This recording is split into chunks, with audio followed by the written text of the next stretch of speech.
سلام البنات ومرحبا بكم في فيديو جديد. ان شاء الله يا ربي يلقاكم هذا الفيديو بخير وصحة جيدة يا ربي. ما تنساوش حبوبات ديروا لي معاكم جام وكومنتير للفيديو للتحفيز فقط، وان شاء الله دائما راح نشارك معاكم فيديوهات تحفيزية او طلبيات كيكونوا عندي، راني ما نبخلكمش يا البنات. هذه تغطولات يجوا بزاف بنان بكرام دبلومات ودرت لهم الذوق تاع البنان، جاو بزاف بنان.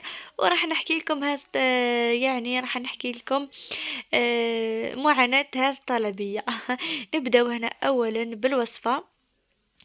نحتاج 500 جرام تاع زبدة، كاس معمر تاع السكر ناعم، وعندنا 5 مغارف كبار تاع النشا، زوز بيضات وزوز صفار بيض، ووحدة لافاني، ووحدة خميرة الحلوى نديو منها مغرف برك تاع خميرة، ونلمو بالفرينة اكيد. انا يا حبيباتي هذو هما لي مول استعملتهم، انتوما اي مولات عندكم تقدروا تستعملوهم. تقدروا يعني تستعملوا الكبار ولا الصغار كي تعودوا، يعني راح نديروهم لولادكم بركة، ولا اما كي تعود عندكم طلبية راكم تستعملوا هذوما الكبار، ولا اي يعني اي موديل يخيروا الزبون تاعكم. هنايا كنت حطيت هذيك 500 جرام تاع الزبدة، كانت يعني بحرارة الغرفة ما كانتش باردة.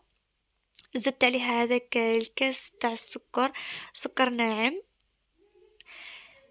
حبيباتي هنا راح ندخل مليح مليح هذيك الزبدة مع السكر، لازم يذوب هذاك السكر في الزبدة.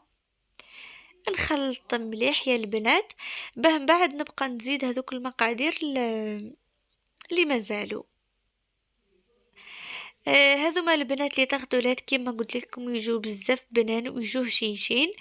انا خدمتها نهار قبل، هذه طلبيه كانت طلبتها عليا يعني كوموندتها من قبل، غير انا يا برك خدمتها نهار قبل، خاطر ما هي يعني ماهيش كونتيتي كبيره.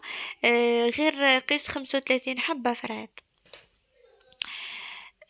هذه هي البنات كي تعود عندكم مثلا نتوما كوموند كبيرة تاع 200 حبة تاع عرس، ولا يعني 300 كعبة ولا 200 كعبة، أكيد يعني حتخدموها 3 أيام قبل ولا 4 أيام قبل، وتحتفظوا بهم في لي بورتمونجي وتقفلوا عليهم. بعد البنات بعد ما خلطت مليح هذيك الزبدة مع السكر، زدت هنايا صفار تاع البيض، درت زوز صفار بيض وزوز عظمات. راح نخلط مليح بهذه الطريقة، ومن بعد راح نضيف عليهم 5 مغارف كبار تاع النشا.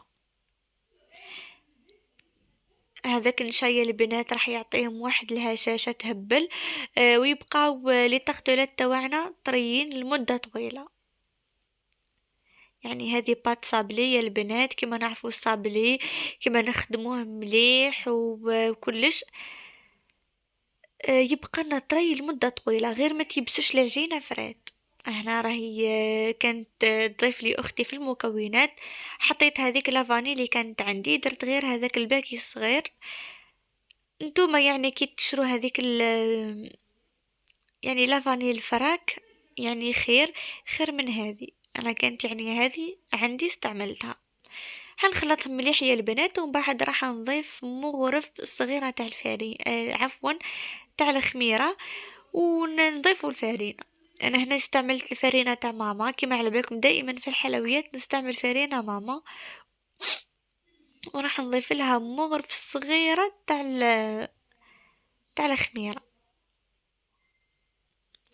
راح نبقى نضيف هكا الفارينة يا البنات حتى نتحصلوا على عجينة طرية، ما تيبسوش العجينة تاعكم يا البنات برك، به بعد كيما يعني كي يطيبوا لي التغطولة تاعكم مش راح يجيكم يابسين.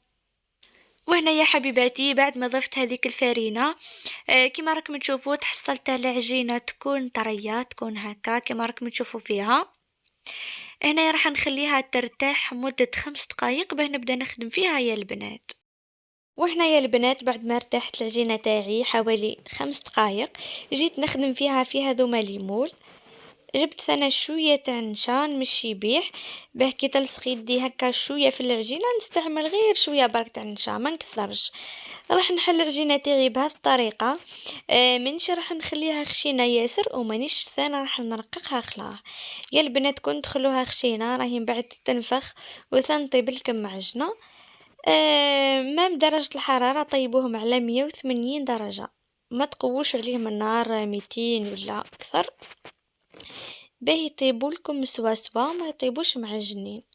راح نكمل نمشيهم بهذه الطريقة نحيهم بالموس هكا باه كي يطيبوا يجوكم معدولين. هذه هي يا البنات.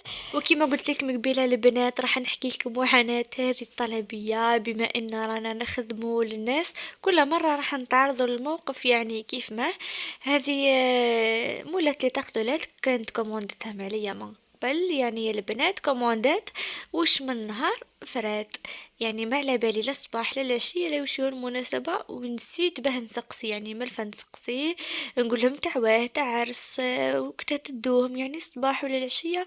هذه الخطرة والله مع لي كوموند هكا شوية شارجي ما تولاهتش باه نقول لها خلا وهي سنة ما قالت ليش. كيما قلت لكم خدمت لي تغطيلات نهار من قبل خدمتهم في الليل وقلت الصباح نوض في عقلي انا خدم كريم دبلومات نطلع كريم شانتيه يعني ونخليها تبرد من بعد نبدا نزين. بعد ما طيبت لي تغطية تواعي كانوا طابوا في الليل يعني وكانوا عندي لي كوموند تاع لي طارت. صراحة كنت نايضة جويه الساعتين هذيك تاع الليل انا قاعدة وبعثت لي مولات الطلبية ميساج قالت لي هاني به الصباح نجي ندي لا كوموند تاعي. يعني انا قلت لها يعني لا كوموند تاعك راكي تجي تديها شويه الوحدة شويه 12 نكون كملتها. قالت لي لا قالت لي لا كوموند تاعي راني نجي نديها الصباح وراه عندي عقود كيما على بالكم يا البنات الناس يعقدوا الصباح باه يمدوا لي تغطولات هذوما مع الجو ولا يمدوا لهم ميلفاي. انا كانت كوموندات عليا هذوما لي تغطولات في هذيك الحسرة ويعني هذاك التعب. يا البنات نصت في الليل تخيلوا على الساعتين تاع الليل ولا كانت 3 وانا ندير في هذيك كريم دبلومات ونطلع في كريم شونتي باه يبردولي الصباح غير نزين لها برك. هذه يعني الحكايه يا البنات حكيتها لكم خاصه انتوما لا راكم تخدموا في لي كوموند ولا جدد يعني بنات يخدموا هكا في لي كوموند. بغيت غير نقول لكم برك لازم حتى انتوما تتولهوا تسقسوا يعني الزبائن تواعكم اسكو يدهم في الصباح في العشية وشو هو المناسبة ثاني تتفاهموا على السعر من قبل كل شي تتفاهموا عليه من قبل.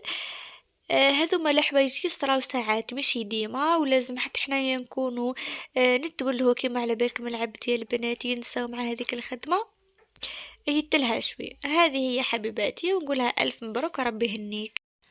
وترك البنات راني جيت نحضر معاكم كلام دبلومات هنايا واش نحتاجو فيها. عندي 300 مليلتر حليب حليب يكون بارد ندير معاه 3 مغارف كبار تاع سكر عادي و3 مغارف كبار تاع النشا ومغرف صغيرة مغرف كبيرة عفوا تاع زبدة بيضة ولافاني. هذه هي لافاني اللي استعملتها البنات انا حنحط في هذا الطاوة بيضة نحط معاها 3 مغارف كبار تاع السكر ثاني حنحط معاها النشا اللي قلت لكم عليه 3 مغارف يكونوا كبار حنخلطهم هكا مليح بهذا الفوية البنات كيما راكم تشوفوا. نخلطه مليح يا البنات ومن بعد راح نزيد نضيف هذاك 300 مليلتر الحليب اللي عنا ونخلطه مليح وراح نحطها طيب على نار هادئة اخلا وتبقاو تحركوا اكيد يعني ما تلصق لكمش على النار كما راكم تشوفوا. هنا حطيت هذيك المغرف تاع لافاني اكيد راح تطفيو عليها وراح نزيد نضيف لها المغرف كبيرة تاع الزبدة ونخلط مليح. وانا يا حبيباتي بعد ما طابت وعقدت لي كما راكم تشوفوا فيها حطيتها في هذه الغميقة نحطها كامل يا البنات كما راكم تشوفوا باه نحطها لازم تبرد لي في الثلاجة على الاقل تبرد لكم 4 سوايع ولا 3 سوايع المهم تبرد مليح. هنا راح نغطيها بهذا الساشي باه ما تديرليش القشرة من الفوق لازم تغطوها يا البنات وكما قلت لكم نخليها لازم تبرد تماما باه من بعد نقدر نطلعوها مع كريم شونتيي.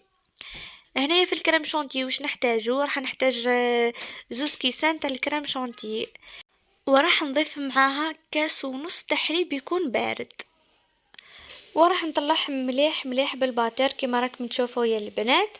لازم تستعملوا الباتر. هذه هي حبيباتي. هنا للامانه زدت شويه برك يا البنات ما يكون بارد، خاطر ما جتني عاقده ياسر خلال الكريم شونتيي تاعنا.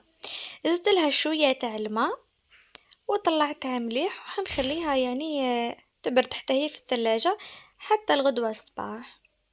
هذه هي حبيباتي. لازم نخلطوا كريم دبلومات مع كريم شونتي، واي عطر تحبوا تضيفوه تضيفوه. ودرك البنات بعد ما نصت الصباح كما راكم تشوفوه حطيت الكريم شونتي تاعي في اناء يكون شويه كبير، ضربتها هكا شويه برك بالباتر، ومن بعد راني جبت هذيك كريم دبلومات تاعي كما راكم تشوفوا فيها راهي حاكمه روحها وبارده.